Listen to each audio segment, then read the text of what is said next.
the 1970s, a young woman appears on a televised dating show. The answers from one dashing bachelor pique her interest. Charismatic, great smile, obviously an intelligent guy. What she doesn't know is that bachelor number one is a cold-blooded killer. On the outside, he appears to be a charming man with a penchant for photography. But on the inside, he's a wolf in sheep's clothing. Would you girls mind if I take your picture? He's a devil. He's a devil himself. Through the lens of his camera, he focuses on his next victims. He was the perfect predator. Need a ride to school? He could disarm a woman. They'd fall for his charms, never sense that they were in any danger. He takes not only their photos, but their lives. Unspeakable brutality, psychopathic stalking, and killing his prey as if they were animals. He liked to watch the light of life go out of their eyes. And then he would release and bring them back, only to do it again. And while he was assaulting them and torturing them. He got away with doing that, so he did it again and again and again. He slips through the hands of law enforcement again and again and stalks new prey. Meet Rodney Alcala, AKA the dating game killer. He is your classic psychopath. A charismatic and highly eligible bachelor, until murder made him famous.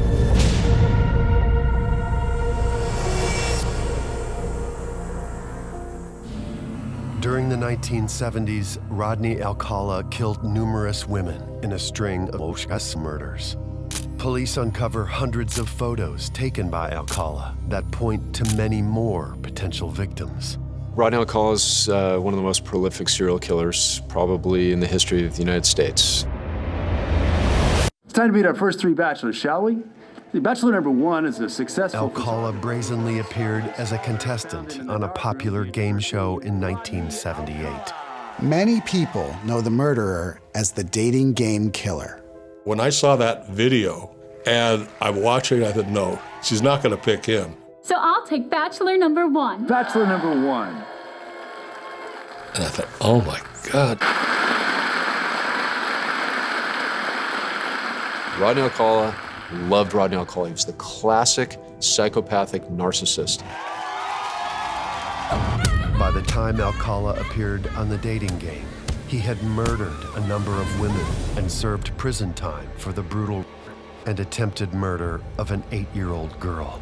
He was a registered sex offender, but the producers of the show didn't conduct a thorough criminal background check. I have prosecuted serious offenders in child for over 20 years, some of the worst of the worst. But this is the one time I can say I really looked into the eyes of evil. The most impressive part of Alcala was his ability to disguise the monster within. I mean, he had this ability to put on this face, this charm, and you thought you were just talking to another Joe. You know, what a great guy.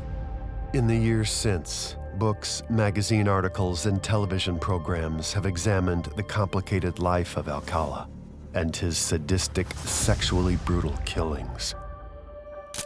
Over the years, Alcala took hundreds of photographs. Authorities uncovered a stash of images secreted away in a storage locker. Potentially, I believe there are dozens of murders that Rodney committed that have not been tied to him yet.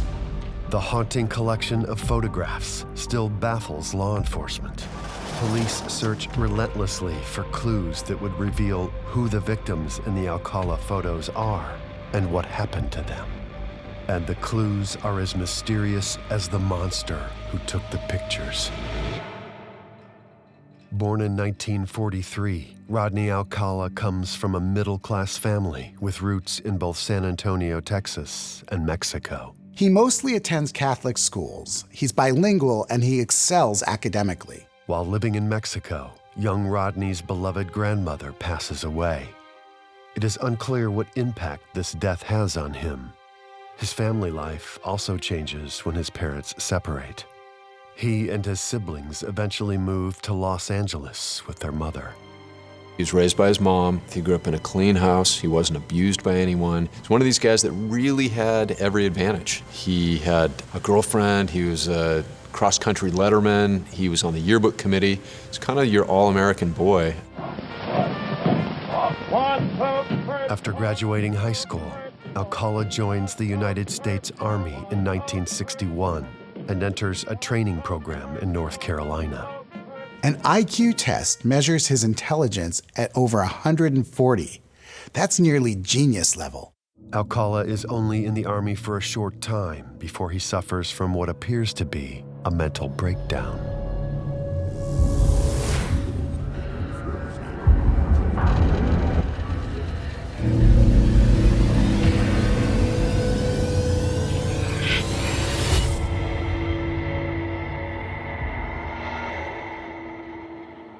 Two years into Alcala's stint in the U.S. Army, his mother's cooking dinner one night and she looks up and there's Rodney.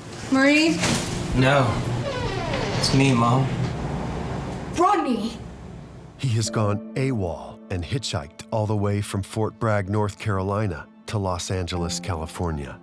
Rodney had always been an intelligent, polite young man, and so this wasn't normal behavior to him. He'd never been in trouble before.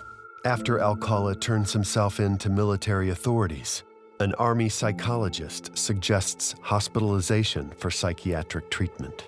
A military psychiatrist evaluated Rodney and found that he had a strong antisocial personality disorder. His commanding officer wrote a review of Rodney Alcala that was prophetic. This is a selfish man who manipulates others, who's only driven by his own need, his own personal gain. He really kind of laid out the psychology of Rodney Alcala very early. Since Alcala's condition prevents him from performing his military duties, he is discharged from the Army in 1964. Socially, he appears to be friendly, even charming.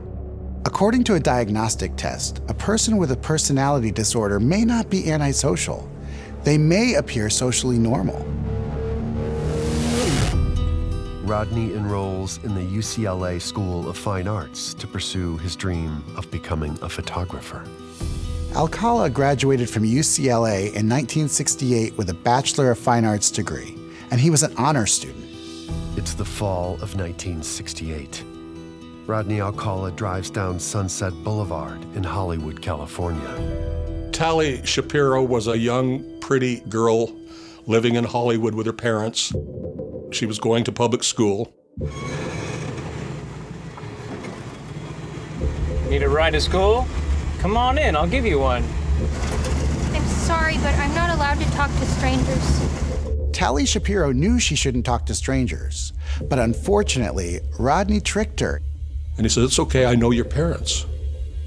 He charmed her to the point where she thought, well, if he knows my parents, everything must be okay. And he talked her into getting into the car.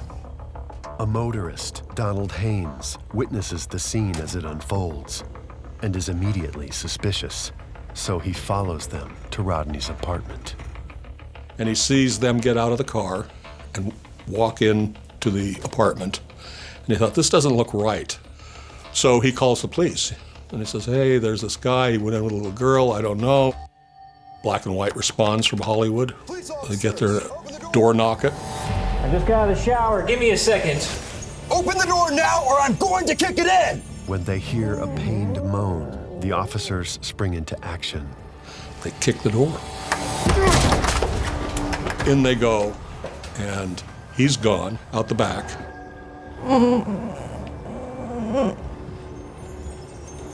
The police find Tally Shapiro being choked by a metal bar Alcala has placed across her neck in an attempt to kill her. They quickly remove it and try to save her life. He actually took an 8-year-old girl walking to school. He her and almost killed her. And the police officer, of course, that responded had a choice between save the little girl or catch the bad guy running out the back door. And he saved the little girl. I need an ambulance down here now. I have an injured child at 836 DeLongpere Avenue. Hurry. Just hold on, sweetie. As a prosecutor, we prosecute a lot of bad actors, people who do a lot of bad things. I don't think all criminals are evil, but this man is evil. They rush her to the hospital. They're able to save her life. Obviously, this is not a whodunit. We know this is his place. We've got all of his stuff. Detectives find cameras, tripods, and dozens of photos of young girls. They also find the UCLA student ID of Rodney Alcala. Rodney had vanished, so police started an exhaustive investigation. They were trying to get an idea of who Rodney Alcala really was. LAPD detective Steve Hodel leads an exhaustive search for the elusive photographer.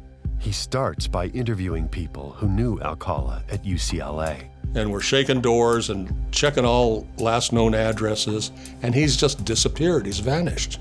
Talked to one of his professors at UCLA, and I said, we're looking for Rodney Alcala. He was a student of yours. We've got a felony warrant out for child molestation and assault, attempted murder. And the professor says, you got the wrong man. He says, Alcala was one of my best students. He wouldn't hurt a fly.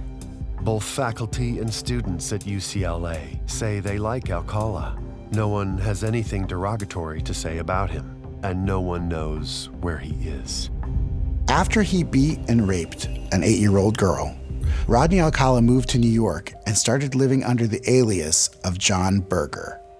With a fake ID, Alcala enrolls in New York University Film School as an undergraduate. One of his professors was Roman Polanski, who had just directed Rosemary's Baby. In a tragic twist, Roman Polanski would lose his wife, Sharon Tate, and their unborn child the very next year at the hands of followers of Charles Manson. Alcala was a monster, but a monster with a pretty face and a nice smile and charm and intelligence. Airline stewardess Cornelia Crilly becomes a victim of Rodney Alcala during his time in New York. Police find her brutalized and strangled body in June of 1971. Meanwhile, her murderer works at a New Hampshire children's art camp as a counselor under the alias John Berger. Here's a guy who's on the run for and beating an 8-year-old child, and now he's got a job working with children. That's messed up. Fantastic work, ladies. You're both so talented.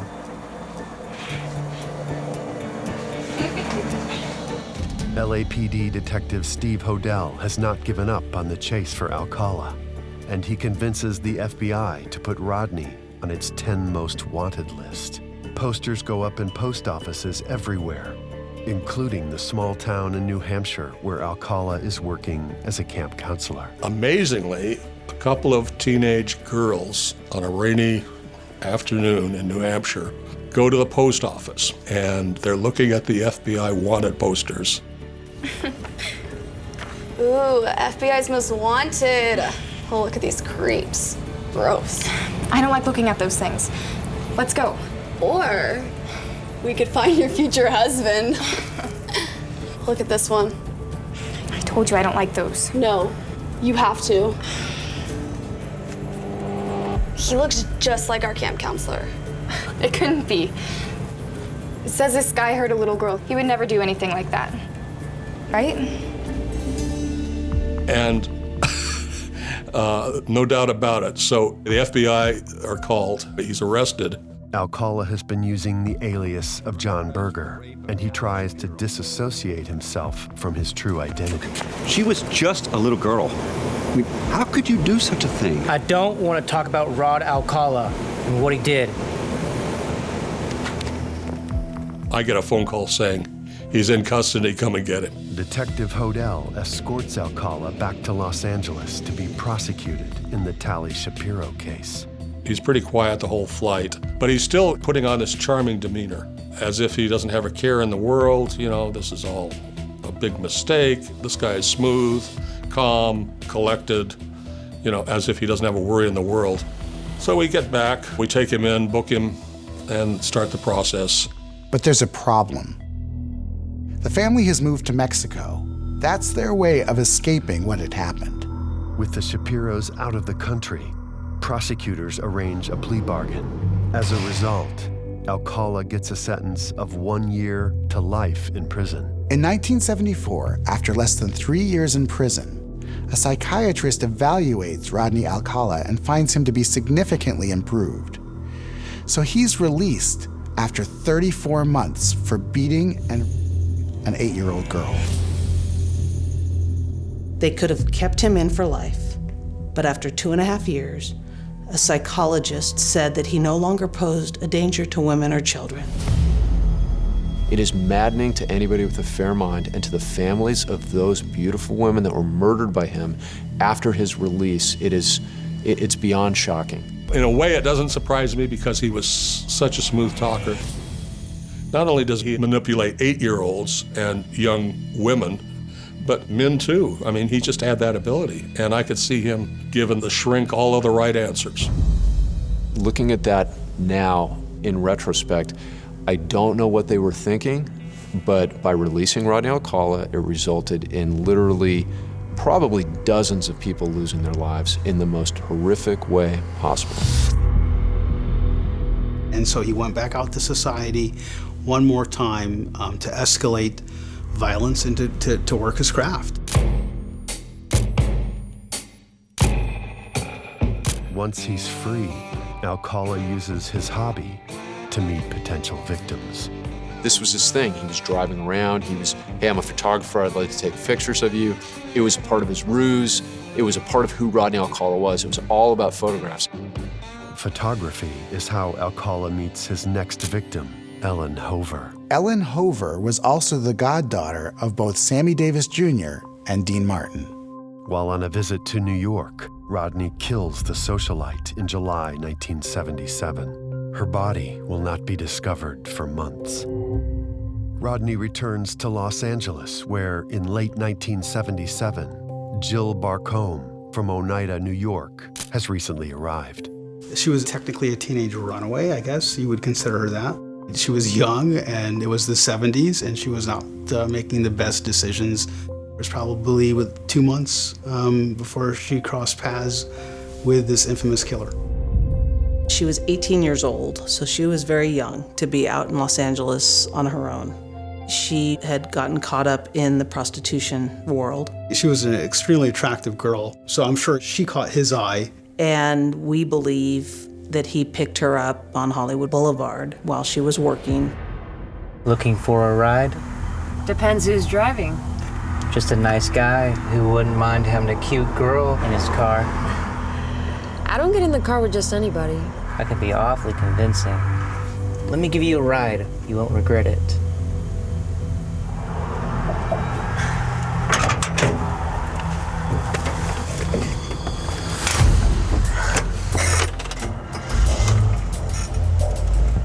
Could have used his ruse of photography, we don't know that, but that would make sense, and drive her up into the Franklin Canyon Drive in the Hollywood Hills to a remote area off of a dirt road. He incapacitated her in some way like he did, often with some sort of a blunt force trauma. Some blow to the head to knock her out so he could control her. He had 3 ligatures on her. He had a nylon stocking, a belt, and a pant leg from her pants that she was wearing. No. He was pulling so hard, probably bringing her in and out of consciousness like he liked to do, to watch the light of life go out of their eyes and then come back, because that's his way to control and see the control. They probably broke, and he had to go not through 1, not through 2, but through 3 different ligatures to gain the control he wanted to gain over her and to continue to torture her as he assaulted her and dominated her. He is absolutely the worst of the worst, no question about it. If he's strangling them almost to death and then letting them recover and revive and then doing it again, that's just classical sadism. She fought back very bravely, and what he did to her was completely disfigure her face down into her bones with that rock. Such that her brother describes how she was almost unrecognizable.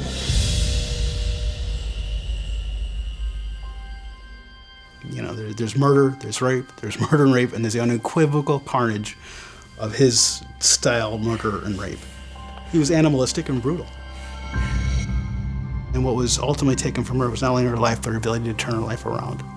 That's really the travesty in that, because she was a beautiful human being. Heart, mind, spirit.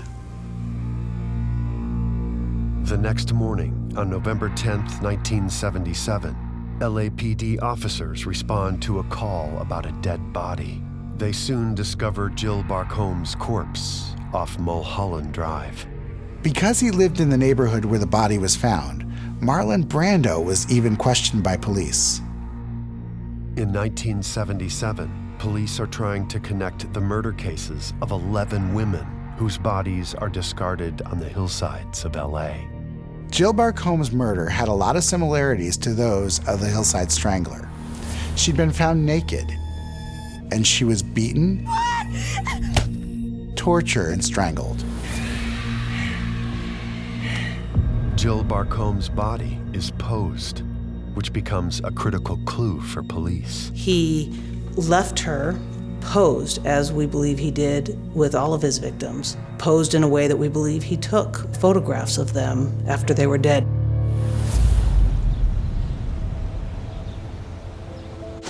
In the fall of 1977, Rodney Alcala gets a job at one of the biggest newspapers in the country.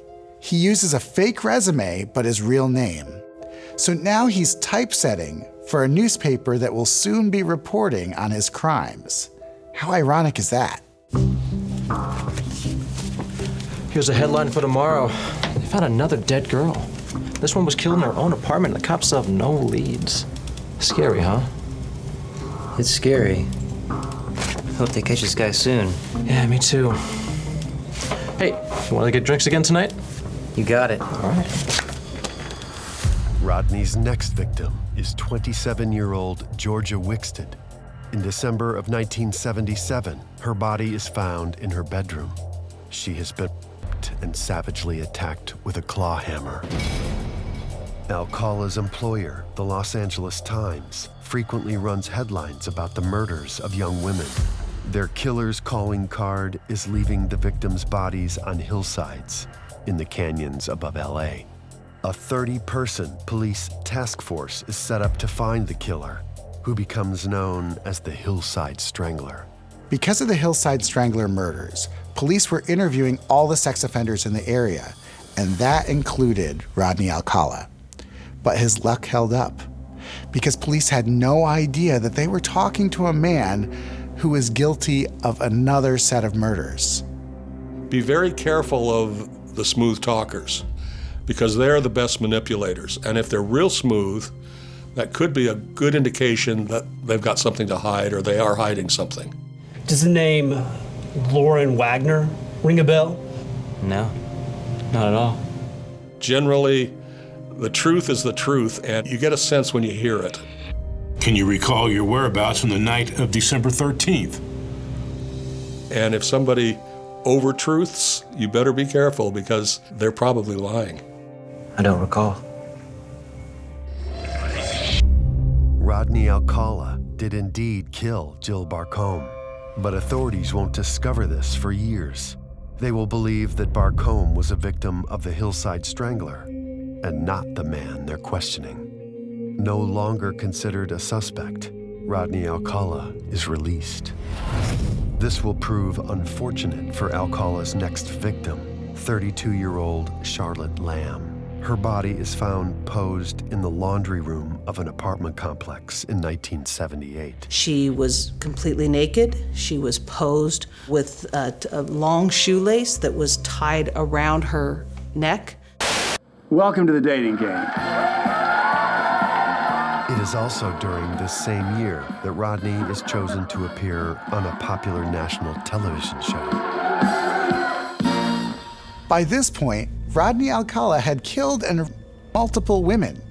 He'd been convicted of beating a child. And yet somehow he ended up on a popular game show. How did that happen? Backstage, the other contestants allege that Alcala's behavior is far from friendly. So you're an actor? Yep, sure am. And you're appearing on a game show? Yeah, so? Wow. What a challenging role. It's time to meet our first three bachelors, shall we? Bachelor number one is a successful photographer who got his start when his father found him in the darkroom at the age of 13, fully developed. Between takes, you might find him skydiving or motorcycling. Please welcome Rodney Alcala. He was one of three men. If you watched that show back then, there was a woman who's sitting behind a shield who would ask them questions, they'd give answers, and she'd pick someone to go on a date with at the end of the dating game. There's one question where she asks the contestants to sound like what a dirty old man would sound like, ask her out. I'm a drama teacher, and I'm going to audition each of you for my private class. Bachelor number one, you're a dirty old man. Take it. Ooh, come on, over here.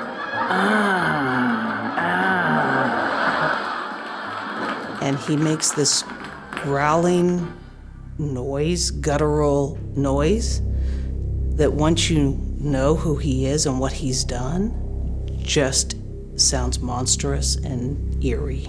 In the 1970s, it wasn't unusual for dating game contestants to ask these really cheesy questions that were full of double entendres. Contestant Cheryl Bradshaw has no idea that the man with whom she's exchanging playful banter is a murderer and a rapist. Bachelor number one, I'm serving you for dinner. What are you called, and what do you look like? I'm called the Banana, and I look really good. Could you be a little more descriptive? Peel me. After asking the three bachelors a series of playful questions, it's time for Cheryl to pick her date. Who will the date be? Will it be bachelor number one, bachelor number two, or bachelor number three? Who gets the date? When I saw that video and I'm watching, I thought, no, she's not going to pick him. Well, I like bananas, so I'll take bachelor number one. Bachelor number one. And I thought, oh my God. Cheryl Bradshaw has just picked Rodney Alcala as her date on the dating game. She has no idea that she has selected a serial killer and that she may be his potential next victim. Cheryl's instincts tell her that something isn't right with Rodney Alcala after meeting him face to face. Can I speak to you privately for a moment? There's no way I'm going out with that guy. Something about him gives me the creeps. She was smart enough not to ever go on the date with him because, in her words, he creeped her out.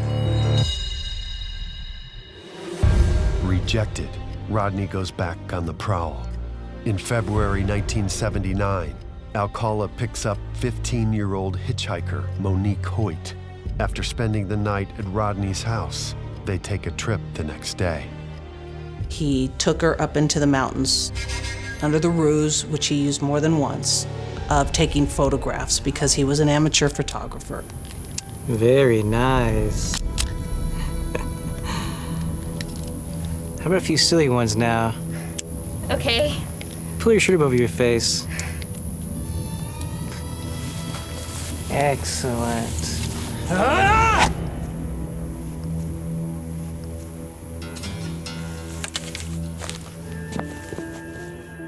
Alcala proceeds to the unconscious Monique Hoyt.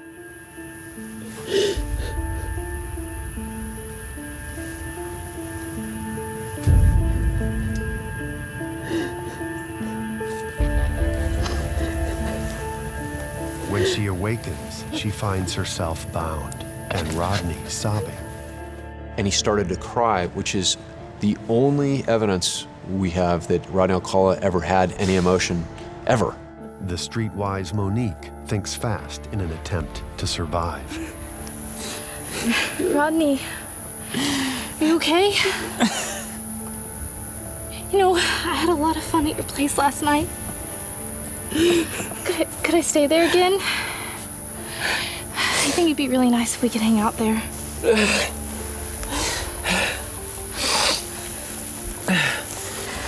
Yeah, it would be.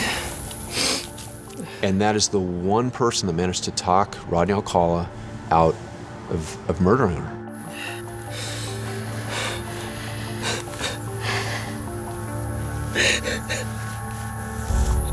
Monique Hoyt was only 15 years old, but she was really smart and found a way to bond with Rodney Alcala and gain his confidence. He unties her, and then they get in his car, and she waits for her chance to escape. And then it comes. Gotta use a John. I'll be right back. No problem, I'll wait here.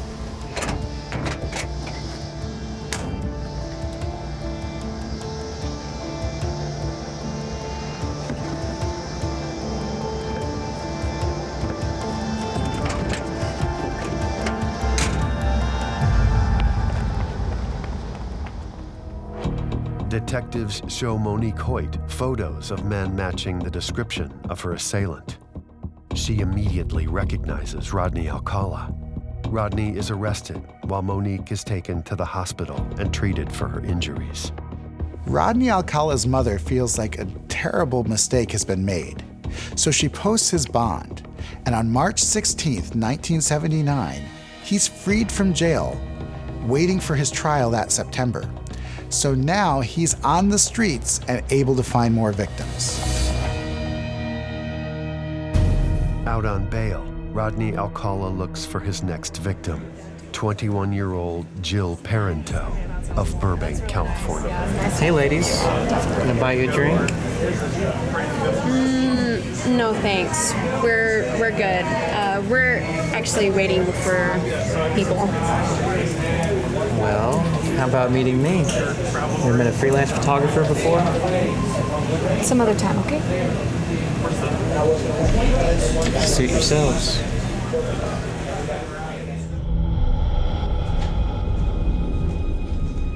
Alcala discovers where Jill lives. One night in June, she returns home from a date. It will be the last thing she ever does.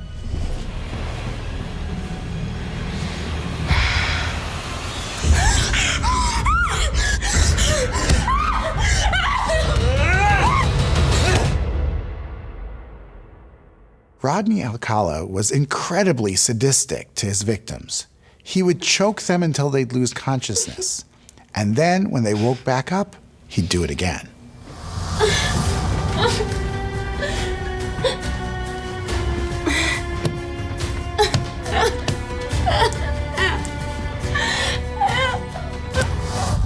Jill is found the next day. Like Alcala's other victims, her body has been posed. Police have few clues. She was at the end of her bed. She was naked. She was propped up with her arms underneath her and pillows underneath her to prop up her breasts. Alcala prowls the beaches of Southern California to find potential prey. On June 20th, 1979, he comes across 12-year-old Robin Samsoe and her friend, Bridget Wilvert, at Huntington Beach. Would you girls mind if I take your picture? It's for a photo class. Sure, why not? Okay. When you say the word sweet, Robin was sweet. I don't think there was anybody that ever said a bad thing about her.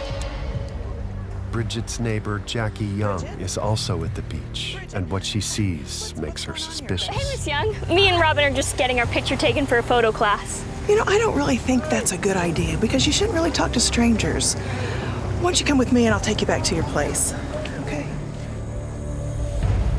He supposedly left, but obviously he didn't because he followed Robin. Robin had to go to her classes. So she left the beach and she borrowed Bridget's bike to go to class so she wouldn't be late. What happens next is unknown. Call me tomorrow, Robin. Robin never makes it to her ballet class. And that's the day she was taken. Somewhere between leaving her house, Rodney saw her, almost certainly followed her, got her to get into the car, and she'd seen him from the beach, offered to give her a ride. And I called the police and told them, I said, my daughter's missing. And they told me that they couldn't take a report for 24 hours. So by the next morning, they declared it a kidnapping. Robin's friend Bridget gives a police sketch artist a description of the photographer on the beach. The sketch is widely distributed. He murdered her, and he dumped her body up in the hills above Altadena. She was scavenged by animals. Her bones weren't found for a couple of weeks. There was virtually nothing left of her by the time she was actually found. Dispatch, we got a body near Marker 11 off Santa Anita Canyon Road. Robin's mother, Mary Ann, is given the devastating news. And Sergeant Jenkins came in and he said, we found Robin. I said, I grabbed my purse. I said, okay, let's go. He says, where do you think you're going? I said, go see Robin. He says, why don't you take a seat? No, I don't want to sit. I want to see your body. I'm sorry, ma'am, we can't do that. That's my daughter. Why not? Because it took us 3 days to identify her body. And I got angry. I got so mad. I said, 3 days? I said, how many little girls with long blonde hair disappeared in California that took you 3 days? And he said, there was no hair.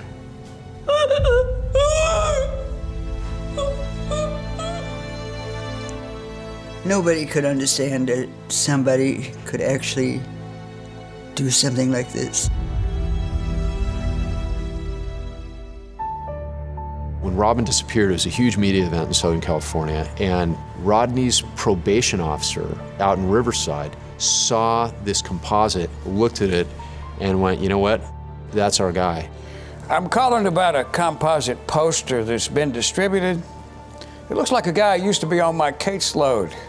He had a thing for cameras and little girls.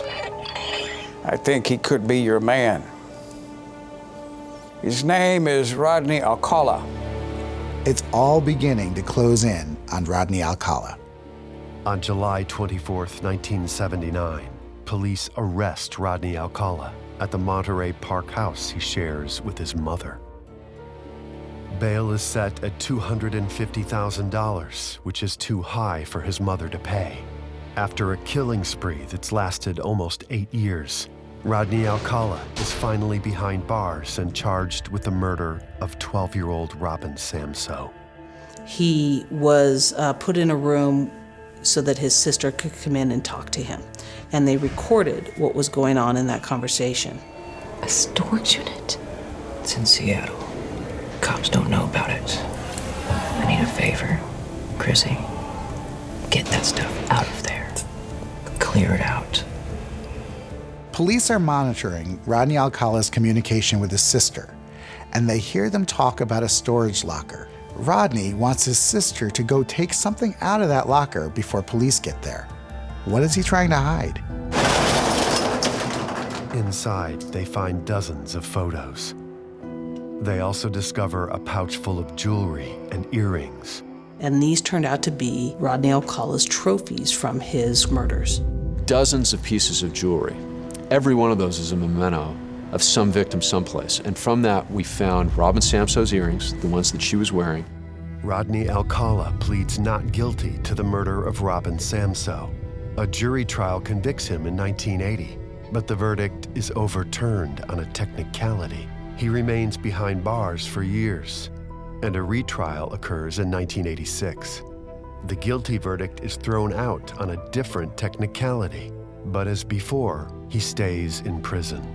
Because of appeals, as well as problems with witnesses and evidence, there are several trials. This means that Rodney Alcala's victims' families had to hear this horrifying testimony again and again and again. They were in hell. I wouldn't wish this on my worst enemy. It's one thing even losing a child, but to keep reliving it for 35 years is...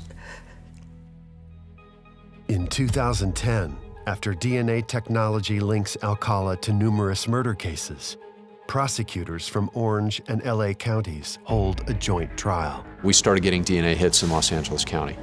DNA found at 4 different crime scenes of murdered women in the 1970s matches that of Rodney Alcala.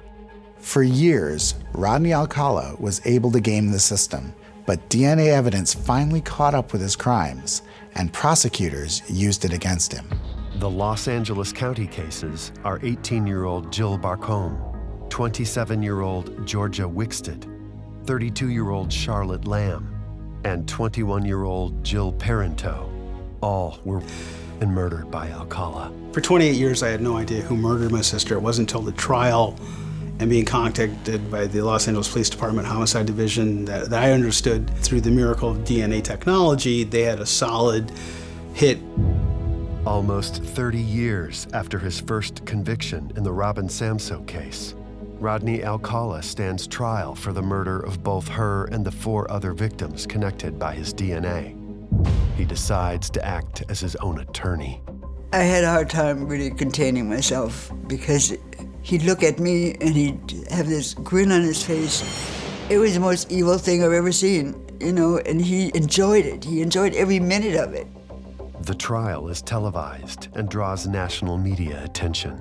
Actress Charlize Theron is researching a role and shows up to one day of his trial.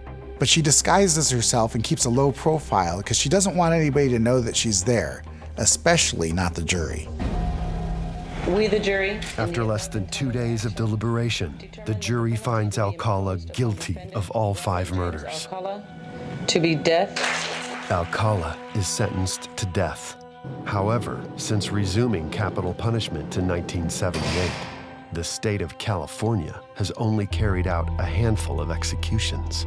With a massive backlog of prisoners on death row, Rodney Alcala will likely spend the rest of his life in prison. In 2012, Alcala confesses to the 2 New York murders he committed, Cornelia Crilly in 1971 and Ellen Hover in 1977.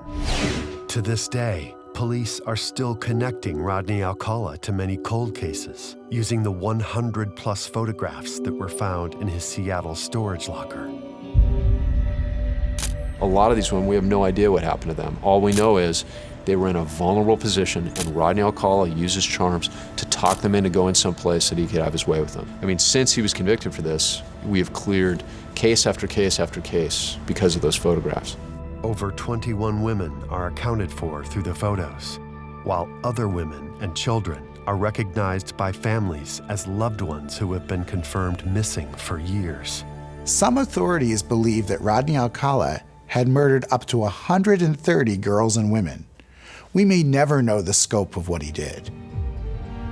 Who else did you murder, and where are the bodies? That would be my question, is who else is out there, where are they, and please can you give the family some peace? That's what I would say to him. Alcala's last victim, Robin Samsoe, is memorialized on a plaque at Huntington Beach, near the site of her 1979 abduction. They asked me, they said, what do you want to say on a plaque? I said, you can say anything you want about Robin, but I don't want his name mentioned on there. He's got no place on that plaque. That's her plaque.